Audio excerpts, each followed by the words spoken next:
Hello everyone, আশা করি আপনারা unit 1 থেকে ইউনিট 9 এর যে কোশ্চেনগুলো আমি দিয়েছি সেগুলো আপনারা দেখেছেন।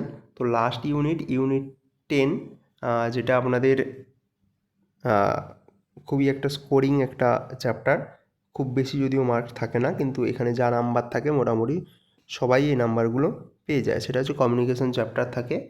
এই কমিউনিকেশন চ্যাপ্টারে আপনারা 100% এখানে একটা আমরা কোশ্চেন এখান থেকে করে নিতে পারেন। সেটা হচ্ছে block diagram of communication system কীভাবে আমাদের হচ্ছে। আপনারা প্রথম পেজেই কিন্তু এই ছবিগুলো পেয়ে যাবেন বইয়ের। তো এই কোশ্চেনটা অবশ্যই মাস্ট আপনাকে করতে হবে। সেকেন্ড কোশ্চেন সেটা হচ্ছে মডুলেশন ইন্ডেক্স, তার ম্যাক্সিমাম এবং মিনিমাম ভ্যালু কীভাবে হবে। এখান থেকে কিন্তু অঙ্কও আসে। মডুলেশন ইন্ডেক্সের ম্যাক্সিমাম এবং মিনিমাম ভ্যালুর আমাদের কোশ্চেন থাকে। তারপর amplitude modulation versus frequency modulation, অর্থাৎ বিস্তার বিরূপণ এবং কম্পাঙ্ক বিরূপণের মধ্যে পার্থক্য করতে হবে। ডিমডুলেশন কাকে বলে, কিভাবে আমরা মডুলেশন করি, কিভাবে ডিমডুলেশন করি, ঠিক আছে, অর্থাৎ বাদ দিই, সেটা আমাকে জানতে হবে।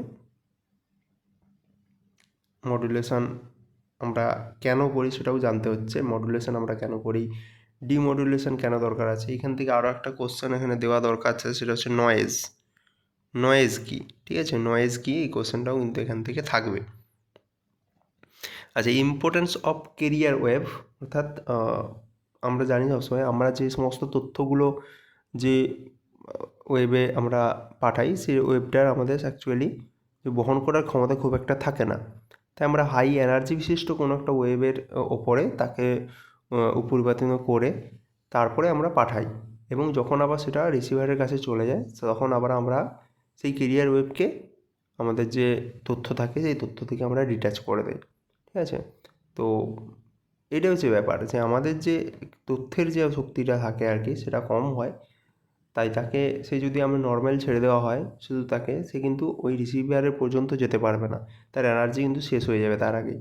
এই জন্য কেরিয়ার ওয়েবের মাধ্যমে উপরিপাতিত করে আমরা পাঠাই, ঠিক আছে। এটা ভালোভাবে আপনাকে লিখে রেডি করতে হবে। তারপর এগুলো হটসের কোশ্চেন, যারা ছায়া বই দেখেন তাদের হটসে এই কোশ্চেনগুলো রয়েছে, দেখবেন। আয়নমণ্ডল দেশ তরঙ্গকে প্রতিফলিত করে না কেন, ভূমি তরঙ্গ বায়ুমণ্ডলের মধ্য দিয়ে বেশি দূর যেতে পারে না কেন, এই কোশ্চেন। এবার নিউমেরিক্যালে এখানে যে কোশ্চেনটা আমি তিনটেই দিয়েছি, তিনটেই কিন্তু ইম্পর্টেন্ট এবং তিনটেই বহুবার পরীক্ষায় এসেছে, বাজারে টেস্ট পেপার এগুলো করে থাকেন, এগুলো কিন্তু বারবার থাকে। যে 32 কিমি পর্যন্ত টেলিভিশনে সম্প্রচার করতে অ্যান্টেনার দৈর্ঘ্য কত করতে হবে, ঠিক আছে। 32 কিমি পর্যন্ত যদি টেলিভিশনে সম্প্রচার করি তাহলে অ্যান্টেনার দৈর্ঘ্য কত হবে। তারপর একটা ব্যাপার, একটা টিভি টাওয়ারের উচ্চতা হচ্ছে 120 মিটার, যদি সেটির পাল্লাকে দ্বিগুণ করতে হয় তাহলে উচ্চতা কত বৃদ্ধি করতে হবে, ঠিক আছে।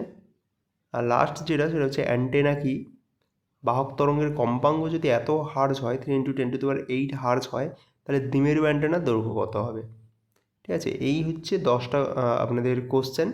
আমি আপনাদের ইউনিট 1 থেকে ইউনিট 10 পর্যন্ত প্রত্যেকটা ইউনিটের সাজেস্টিভ কোশ্চেন আমি শেয়ার করলাম, এবং আশা করি এই যে কোশ্চেনগুলো থেকে আপনাদের অনেক কোশ্চেন কমন আপনারা পাবেন।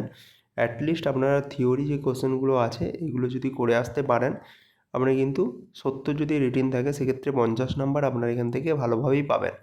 এবং আপনাদের যখন ওই প্র্যাকটিক্যাল থাকবে সেখানে স্কুলে যদি 28, 27, 28 করে দেয়, সেক্ষেত্রে প্রায় আপনারা 70, 72 এরকম করে ফিজিক্সে কিন্তু একটা ভালো নাম্বার উঠাতে পারবেন। কিন্তু তার আগে আপনাদের এই ইউনিট 10 পর্যন্ত যে কোশ্চেনগুলো দিলাম সেই কোশ্চেনগুলো আপনাকে কিন্তু খুব ভালো করে রেডি করে নিতে হবে, তাহলেই এটা হবে। এবং আশা করব আপনাদের সমস্ত যে পরীক্ষা এইচএস 2025 সবার খুব ভালোভাবে কাটুক। সবাইকে কংগ্রেচুলেশন রইল আপনাদের এক্সাম শেষের পরে। আপনারা অবশ্যই কমেন্ট বক্সে কমেন্ট করে জানাবেন আপনাদের কোশ্চেনগুলো কমন এসেছে কি না। তো আগামীকাল অর্থাৎ 7 তারিখের অপেক্ষায় রইলাম।